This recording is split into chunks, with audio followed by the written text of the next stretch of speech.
Hi friends, I'm Gio, and welcome to my channel. This story is called Something Blue, Part 1. Let's get started. I expect a discount. The manager is a friend of mine, and he always gives me 20% off, the woman demanded, shoving her debit card at me right over the card reader. She'd bought her smoothies for her and her two entitled angels. God, do they ever stop screaming? I like kids, but not these two. I noticed things, like her hair being professionally styled, the sharpness of her breath that might indicate she had popped a breath mint to hide the alcohol, and the tailored cut of her designer clothes. I gave her a smile, acting surprised, and said, "My manager is a nice guy, but I have to be sure. What color is his hair?" My older brother, Brad, he's 24 and has an IQ of 150, which he always boasts about, was playing on his phone when he should be rinsing out the dirty pitchers and blades, or chopping fruits, or getting juices ready, or making sure we were fully stocked on napkins and cups and spoons and straws. He isn't, like usual. I don't even have to look at him to know he's rolling his eyes. Giving me a big smile, the customer said, "It's dark brown with a little gray, but don't tell him I said anything about the gray." I already know she's lying, because Dad's completely bald. Besides, he's not the manager. I smiled back and yelled, "Mom, one of your friends wants a discount, and she thinks you look like Grandpa." That's right, my whole family has dark brown hair, except for me. I'm blonde. They also have short hair, while I grew mine halfway down my back. I'm rocking the beach bum surfer look in longer plaid shorts and an ocean blue tank. Should I mention the flip-flops, or the shell necklace, or the double stainless steel hoops in each ear? I definitely don't look like Mom, or my brother, or anybody in my family, except Dad. If Dad had hair and was younger, we could pass as brothers. I better not go bald. Mom stepped out from the back, her dark hair tucked in a baseball cap. She glanced at the customer and obviously didn't know her. Mom carried a tray of frozen peaches we will use in the Sunrise Blast smoothie, one of the most popular. "Reese, which one of my friends is it, and why didn't they send me a text first? They know how busy Fridays are. Tell them I'm sorry, but they need to leave a message, and I'll call them when I get a second." I gave the entitled customer an innocent grin and said, "May I present Mom, my manager?"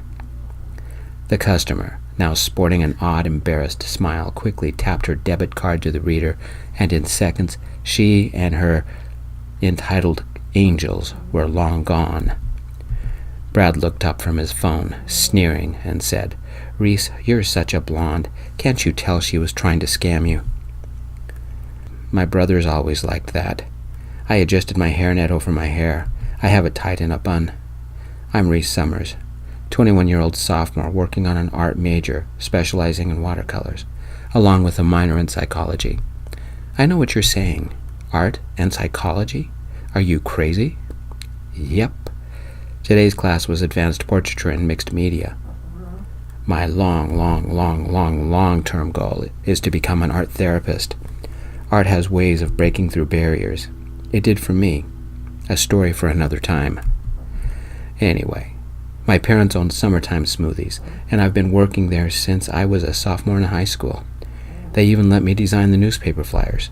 The pay's all right, enough to afford tuition and dorm housing, but I'm looking for another job. Sometimes it sucks working for your parents. Today was Friday, end of the week, beginning of the weekend, and I didn't have to work this weekend. Thank God. Wilson, my roommate, and I and a couple of friends had plans, and they didn't involve the mall. They involved the car show at the Gillespie Auditorium Saturday afternoon. Get this, they have a brand new Lamborghini Aventador LP 780-4 Ultimate Edition. I didn't know there were any of those in the United States. My dream car. Two guys showed up at the counter. That's not unusual, so I stopped rinsing pitchers and faced the customers. "Can I help you?" I asked. I tried not to stare because he was my type. My height, slim, cute, smile, brown hair with brass highlights, and gray eyes that made my heart beat a little faster. He asked, "Do you have a blue drink? It has to be blue, not light blue or dark blue, but regular blue." I wouldn't mind drawing him. I noticed things about people, like the silly grin on his face that wouldn't go away, or his wedding ring. Damn, just my luck. He stared at me, an eyebrow lowered. "Do I know you?" "I don't think so," I said, though something about him seemed familiar. He was probably a repeat customer. He was also a little nervous. I tried to give him a friendly smile to help him relax and said, "Our blue flavors are Blue Razmataz, Blue Hawaiian, and Deep Blue Coconut. Can you make us a small glass of each of them? We need to sample," he said. I quickly made what they wanted, and the two guys sampled. They agreed that Deep Blue Coconut, a coconut blueberry mango citrus mix, was the best. It's also my favorite. "I need you to make 20 extra large for tonight, and can you deliver them? We need them by 7, he asked. "Name and address. There is a delivery fee," I said. A nervous smile blossomed across his face, and he said, "Andrew Mason. It's for my bachelor party. This is my something blue." "Blue?" I asked. The other guy chuckled. "I'm Finley, the best man. We made a list of things Andrew needed to take care of so we could keep him busy while we got ready. Think of it as a scavenger hunt." "Why does it have to be blue?" I asked. Brad didn't even look up from his phone, and I could tell he was sneering. "Reese, do you even have a brain in your head? It's a wedding thing. You know, something old, something new, something borrowed, something blue. Usually it's for the bride." "Except this time we're using the theme for our scavenger hunt," Finley said. "When's the wedding?" I asked. Andrew took a sip of the sample drink and said, "Tomorrow morning from 10 to 11. We're having a child-free wedding in the morning. Pictures for an hour, then the wedding brunch from noon to 1, also child-free. Then another hour for pictures, change into less formal clothes, more pictures, then a reception where children are allowed that night, and we catch a midnight flight for Puerto Vallarta and relax for a week." "Child-free?" I asked. Finley chuckled, but there wasn't any humor in it. Said, "Kira, she's the bridezilla, didn't want a crying baby to upstage her glory. You wouldn't believe how much money she made Andrew fork over for the dress because her family couldn't afford it." "That sounds expensive and exhausted. Remind me not to get married," I said. Andrew said, "She's not a bridezilla, but I'll be glad when we're on our honeymoon. It's been a headache getting all this ready. Get this, tonight's both my bachelor party and Kira's bachelorette party. The worst part, I have no idea what's going to happen. Finley gave me one clue." "We're taking a gamble tonight," Finley said. "Does that mean you're going gambling? Which casino?" I asked. My brother rolled his eyes, saying, "Reese, you're so stupid. It's figurative. They're doing something risky like skydiving or bungee jumping." Andrew shook his head and said, "That's what I figured too.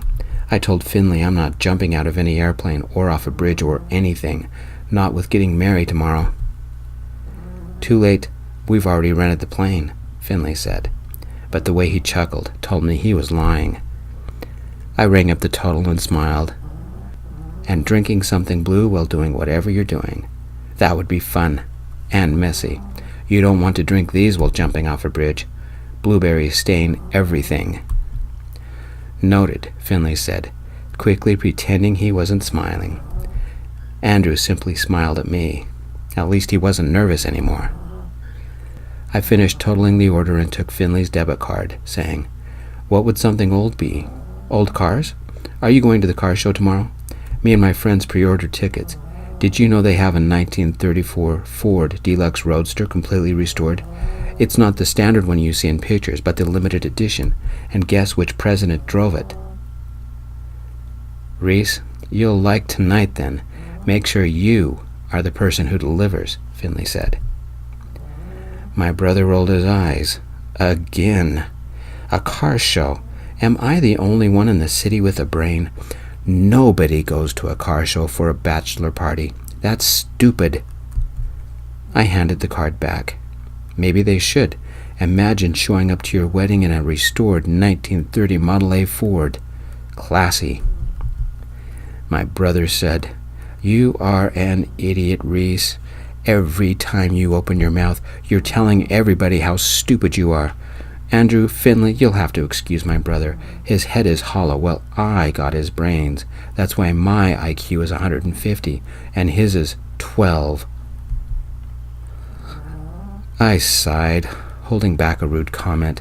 Best not to get into family drama in front of the customers. Mom came out of the back, this time carrying a tray of frozen sliced strawberries.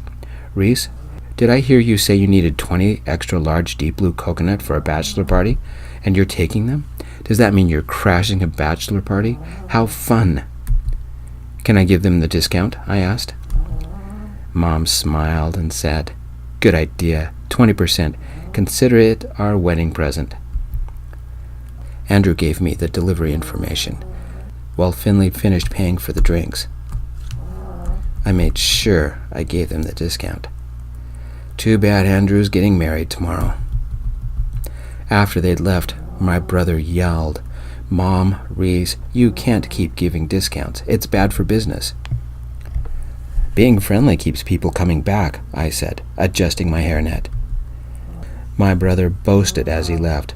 "Hello, which brother with an IQ of 150 is a business major and is in the grad program and knows what he's talking about? When your generosity makes you broke, I'll be glad to tell you I said so. I'm going on break." "But you and your 150 IQ haven't done anything," I said. "Make sure you're back for the rush," Mom yelled after him.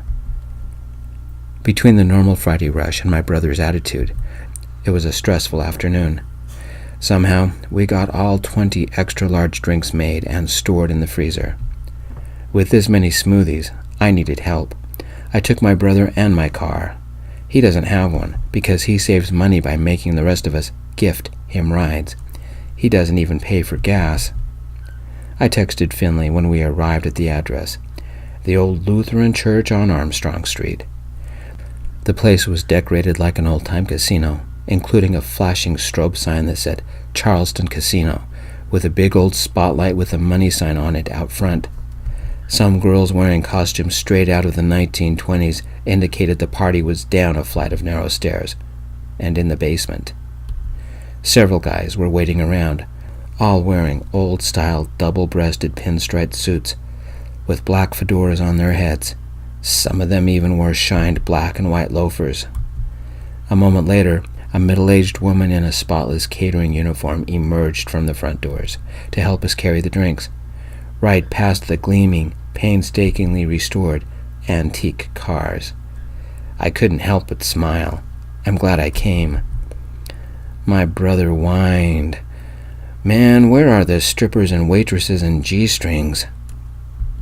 "Get a clue, genius. This is a classy party," I said. Had I stepped back 100 years? Everybody wore ancient suits, and I came in my beach bum chic. I was seriously underdressed. 3 vintage cars were displayed before the entrance, but that wasn't what caught my eye. I immediately committed the sin of lust. Smooth, elegant lines, polished to perfection, a drama that excited me.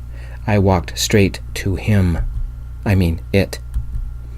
I stifled a squeal. I don't think I ever smiled that big in my life. How did they get a silver Lamborghini Aventador LP 70-4 Ultimate Edition here? These must be the cars from tomorrow's car show. A couple of guys dressed in old-fashioned suits were watching over the cars. One tipped his hat at me. I'm geeking out. I almost skipped to the cars, yelling with my excitement.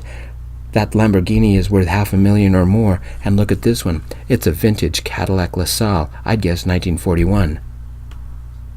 You know your cars. 1940, and it took me 2 years to make it showroom perfect, one of the guys said. You restored this? How did you get these cars from the car show? I asked. The guy grinned and said, Finley has connections. His uncle helped organize the car show.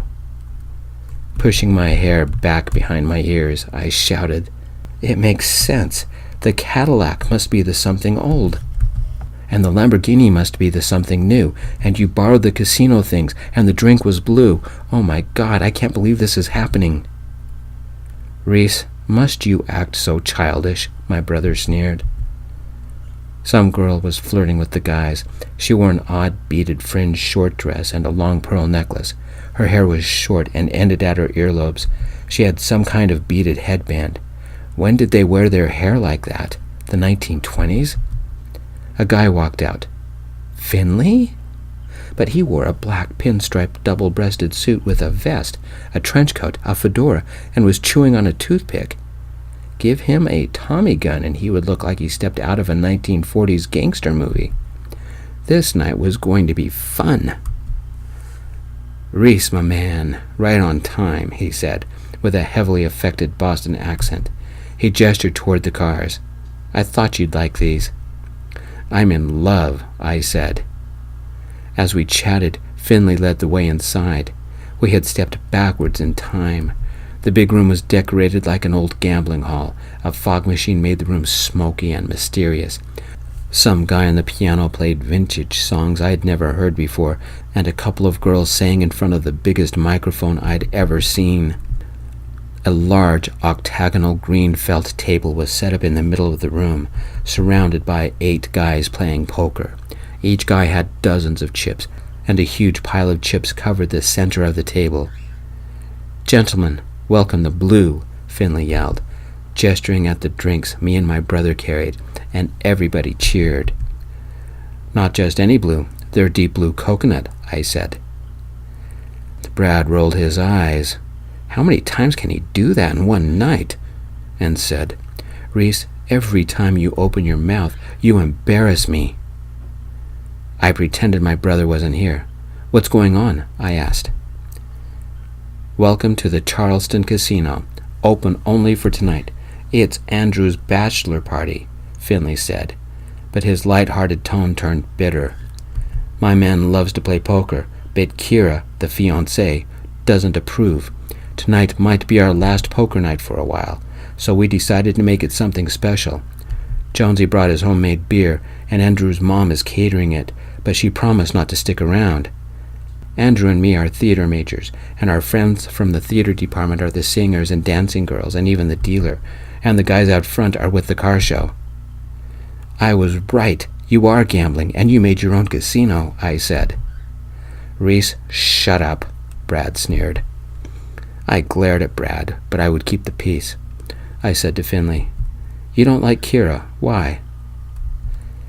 Finley gave a humorless chuckle. "She's a manipulative witch, but we're not going to talk about her tonight." A couple of guys took the blue drinks from us over to the makeshift bar. They mixed them with something, probably vodka, poured them in old-fashioned cocktail glasses, and passed them around to all of us. Wow, that was good. I barely tasted the vodka. "I won!" Andrew yelled from the table. Everybody looked as he rose from his seat and scooted the pile of chips over to his cards. Just like everybody else, he wore an old-fashioned suit, but he had a bright red tie. Pinned to his lapel was a red carnation, and a small pin that said, "Guest of Honor." Should I mention that he looked incredibly sexy in that suit? The dealer gathered the cards. Andrew looked over and saw me. His smile had a dimple, was warm and friendly, and made my knees quiver. "Hey, Reese, you made it." Andrew is cute. Too bad he has a wedding ring. "Prepare to lose. Against my brain, you don't stand a chance," Brad said, pulling his wallet out, and traded $50 for chips. In seconds, he had a chair at the table. "Reese, come join us," Andrew said, passing his cards to the dealer. This is probably not the time to admit I've never played poker, except for a random tug on a one-armed bandit. That's what we call slot machines here in Vegas. I've never gambled. The only thing I know about the game is that you want to collect cards of the same number, and if you have more of the same number than somebody else, you win. If the game is this simple, why am I afraid I'm about to lose? My brother loves poker and often brags about how much he won at the casinos. His mind gives him the edge. He is a genius. He probably counts cards in that big brain of his. I'm not very good, guys, I said, biting my lip. My brother gave an evil laugh, saying, Reese, did you forget your brain? Again? You don't mention that before you start playing, or everyone will take advantage of you. Like me. Sorry, it's my first time, I said, and mentally kicked myself. I shouldn't have said that either. I pulled a 20 out of my wallet, and one of the guys changed it to chips. Finley chuckled, but it didn't sound mean. We have here one of the 7 wonders of the world, a poker virgin. Don't worry, Reese. We'll be gentle. Reese, come and sit next to me and I'll teach you. Anybody mind? Andrew said. Nope. Easy money, Brad said. The guys in their old-fashioned suits were already making room for me next to Andrew. I took the seat, brushing my hair to the side. Sitting next to him seemed familiar. Why? The dealer dealt 2 cards to everybody. What do I do? I asked Andrew. My brother rolled his eyes and said, Reese, I'm going to love taking your money. Okay, I said. I stared at the stylish players around the table. Was I in a movie? It sure looked like it. Are you sure we've never met? Andrew whispered. Andrew sensed it too, but no memory triggered. So I said, unless it was a long time ago? The dealer dealt more cards until we all had 5 and said, max bet $10, minimum $1, and the Queen of Hearts is a little frisky tonight. She's a wild one. What did that mean? I stared at my cards. Was there an award for having a hand filled with all the even numbers? Andrew leaned over and whispered, on your turn, discard 3. Maybe you'll get lucky. Which ones? I asked. Your choice, he said. Higher numbers are better, right? But I didn't know what I was doing. Better play it cautious. I discarded the 6, 8, and 10. I got a jack, an ace, and a 3. On my turn, I set the cards down so everybody could see them. What do I do? Brad rolled his eyes. Again. Reese, not now. You're supposed to wait. Doesn't matter, Andrew said. Sorry, Andrew, I don't know what I'm doing, I said. It's okay. What did you get? Finley said. I shrugged. The dealer leaned over and read them. Pass your cards in, everybody. New round. 3 of a kind. I win. Told you guys you don't stand a chance, Brad said, revealing his cards. He gathered the 5 chips on the table. I told everybody about the stats for the cars out front, partly because I was nervous, and partly because I wanted to fit in. It didn't work. I lost all my chips in 10 minutes and watched the guys lose to my brother. My brother was loving it. Poker wasn't my scene. I sat there, and when nobody noticed, I went out to my car and got my sketchbook and pencils. It's one of the nicer books, with 100-pound cold-pressed paper that has a little bit of tooth. For the next 2 hours, I sat at the side of the room and drew. For a background, I drew the Cadillac LaSalle, and I got my wish. I got to draw Andrew. I drew Andrew leaning on the car. I drew an old-style marquee behind the car that said, Charleston Casino. Undisturbed, I gave it as much detail as I wanted, and I made sure Andrew was smiling. I even gave him a pocket watch. An image flashed in my head, a memory. I was sitting on the stairs back in high school, talking to someone, and he was playing with a pocket watch. That's what I do. I talk to people. I often did bad in my classes because I loved to talk to everybody, even random strangers sitting on the stairs. The teachers always got annoyed with me, and I can't count how many times they called my mom. Brad got his brain. I got the teachers complaining about me. I lost myself in my work, like I always do, and the time flew as I zoned out. Art is my sanity. It's how I cope with life, with getting bad grades, with putting up with Brad's superiority complex. I never said anything, but Brad was the favorite child. He always got good grades, was always on the honor roll, never got in trouble. He never moved out either. "Andrew, you have to see this," Finley said behind me. My back was a little stiff, so I stretched. I looked around at all the guys in their suits. I was very underdressed. They all stared at me. Brad had a huge stack of chips in front of him.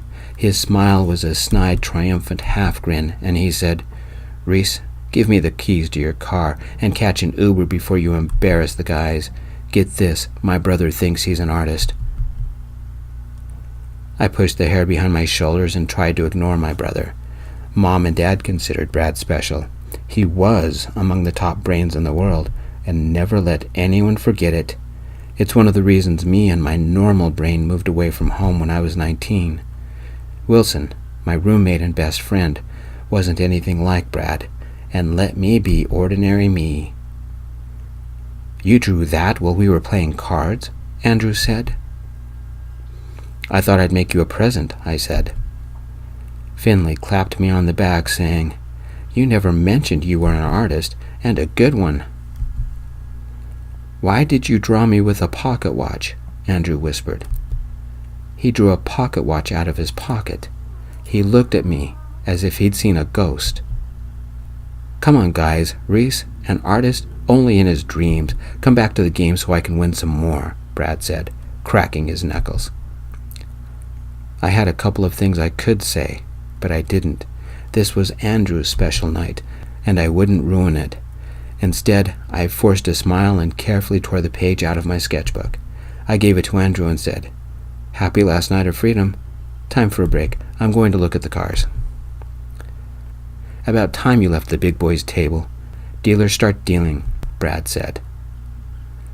I was drooling over the 1940 Cadillac LaSalle when someone approached me. "Having fun?" Andrew whispered. Poker is not my thing, but I wouldn't tell Andrew that. Tonight was his night. Instead I said, "These cars are amazing, so of course I am." Too bad Andrew was taken. Too bad he was getting married tomorrow.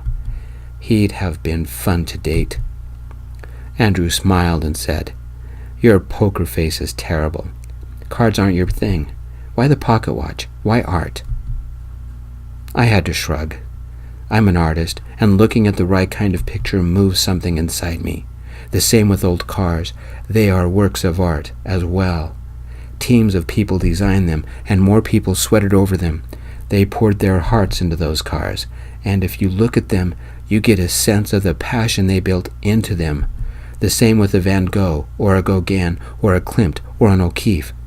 When you look at one of their paintings, it's almost like a mirror into their souls. The passion, the fire, the life, the vibrancy, all becomes real. You can't help but feel moved. Andrew stepped beside me and looked at the car. I've never looked at paintings like that. I resisted the urge to hold Andrew's hand and softly said, "Sometimes, when you look past the artist, you see into yourself. It's the same with the cars. The older the car, the more hand-built it was. The more of the worker's soul comes out. Modern cars don't do that for me. They're made by machines. The life isn't there. But look at this classic. You can see the love the creators put into it." "What about the Lamborghini?" Andrew said. I led us over to the Lamborghini and folded my arms because the temperature began to drop. I gently ran my fingers along the car's smooth finish and said, "Every Lamborghini is handmade in Italy. They don't use robots to put their cars together, so it's a work of art. It's filled with their passion, their life, and I feel it. They're not mechanics, they're artists." Andrew said, "You're comparing a car with a Van Gogh, a masterpiece?" I forgot about the coming wedding for a moment and took Andrew's hand. There was something warm and electric about it. I shivered and kept my voice low. "Only the cars built with heart and soul have life. This car is a masterpiece equal to a Monet." Andrew and I shared a look, a closeness, a momentary intimacy.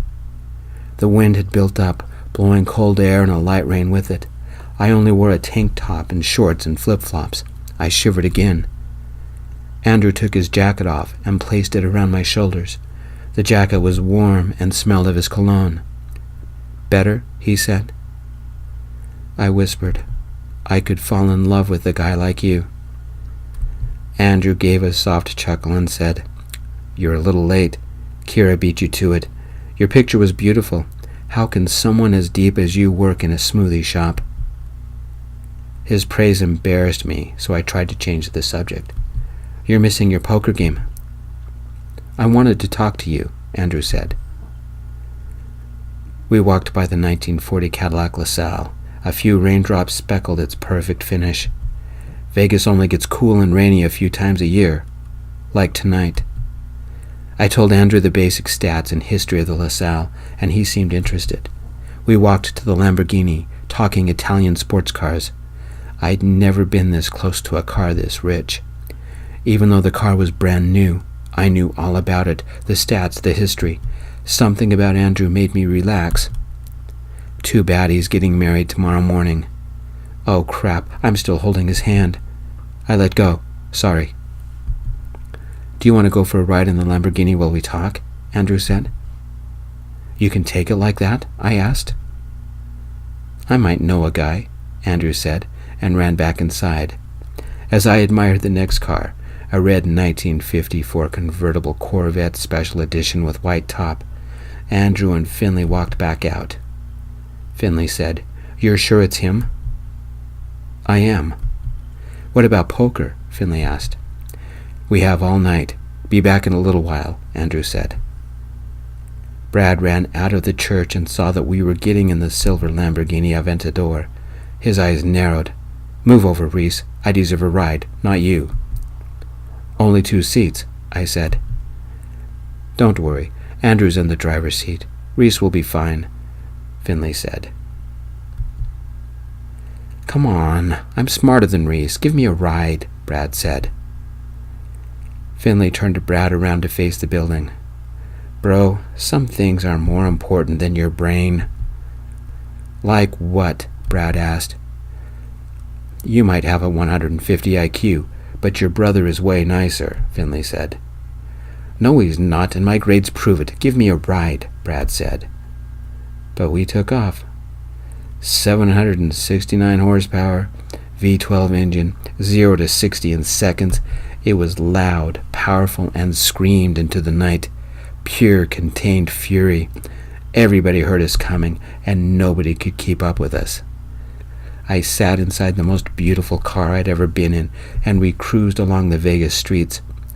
Black leather hand-stitched seats with white accents, real wood trim, a dashboard that looked straight out of a science fiction movie, and that new car smell, the way the tires gripped the road. The suspension was like driving on a cloud. How fast we moved. This car was so smooth, so effortless, and I didn't feel the asphalt under us. This car was heaven. We drove around the streets, cruised the strip, sped along the highway, and stopped at a place for ice cream. The roar of this engine was sheer ecstasy. We leaned on the Lamborghini while we ate, a lime sherbet for me, and a chocolate shake for Andrew. I was still wearing Andrew's jacket. He looked amazing in a vest and long sleeves and his red tie. When was the last time I'd been this happy?